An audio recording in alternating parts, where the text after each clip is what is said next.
Coucou les amis, bienvenue sur notre chaîne Les Savons de Lola, likez, commentez, partagez. On revient cette semaine avec une vidéo un peu différente. Au lieu de faire du savon, on va faire une crème hydratante pour le corps. Pour faire une crème, on a besoin de plusieurs éléments, mais les principaux, ce sont une huile végétale ou des beurres végétaux.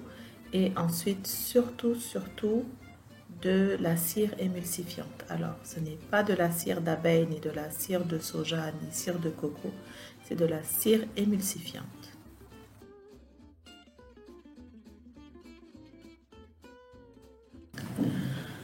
J'ai fait bouillir mon eau, que j'ai laissé ensuite refroidir jusqu'à 75 degrés et fait fondre ma cire, mes beurres, mes huiles, pour arriver aussi à 75 degrés. Cette étape est très importante. Vous trouverez toutes les autres indications dans la boîte de description. Le rôle de la cire émulsifiante est de se faire mélanger mon eau et mon huile. C'est un peu comme la savonnerie, mais cela va se faire grâce à la cire émulsifiante. Voilà pourquoi on ne peut pas utiliser de cire d'abeille, cire de coco, cire de soja ou toute autre cire. Il faut bien de la cire émulsifiante.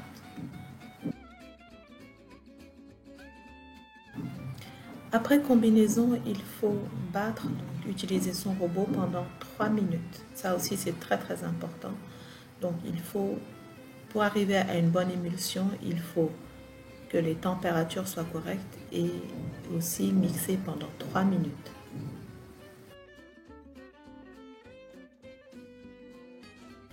Quand ces étapes ne sont pas respectées, vous aurez une séparation, c'est-à-dire que puisque l'eau et les huiles ne seront pas mélangées correctement, elles vont se séparer puisque l'huile et l'eau ne se mélangent pas.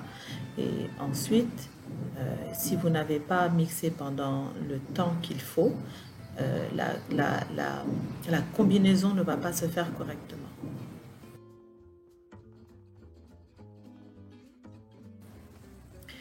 J'ai acheté de l'huile de balanite, donc l'huile de soump en wolof ou dattier du désert il y a quelques mois, et je voulais l'essayer dans la crème pour le corps. Alors moi je l'utilise pure sur le corps et vraiment c'est une très bonne huile. Elle donne un toucher soyeux et vraiment non gras et elle s'absorbe très vite.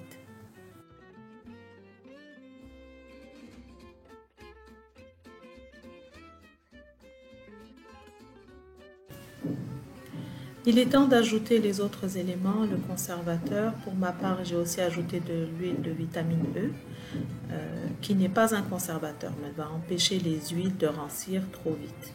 Et pour ce faire, pour les ajouter, il faut attendre que la préparation soit à une température adéquate. N'oubliez pas de vérifier avec votre fabricant ou votre fournisseur les températures qu'il faut respecter de ces produits, donc l'huile de vitamine E et le conservateur.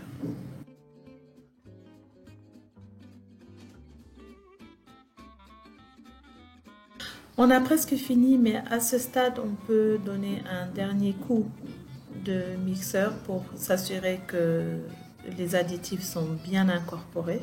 Donc, principalement le conservateur, pour ensuite mettre en bouteille.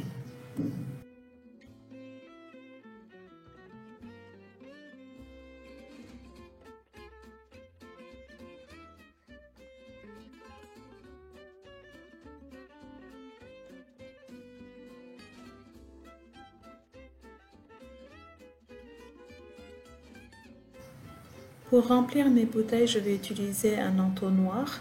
Il y a des machines spécialisées pour le remplissage, c'est plus professionnel et il faut de grandes quantités. Mais notez que si votre crème, si vous avez choisi de faire une crème épaisse, ce sera plus difficile de le verser soit par le goulot de votre contenant, soit avec un entonnoir. Donc vous pouvez utiliser une grosse seringue. Je pense que ça s'appelle seringue à demeure. Ça aussi c'est une option.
Voilà, c'est fini, j'ai mis mes étiquettes. Alors n'oubliez pas de visiter la boîte de description pour toutes les autres indications, les températures, etc. Et on se retrouve la semaine prochaine pour une nouvelle vidéo de savon. Bisous!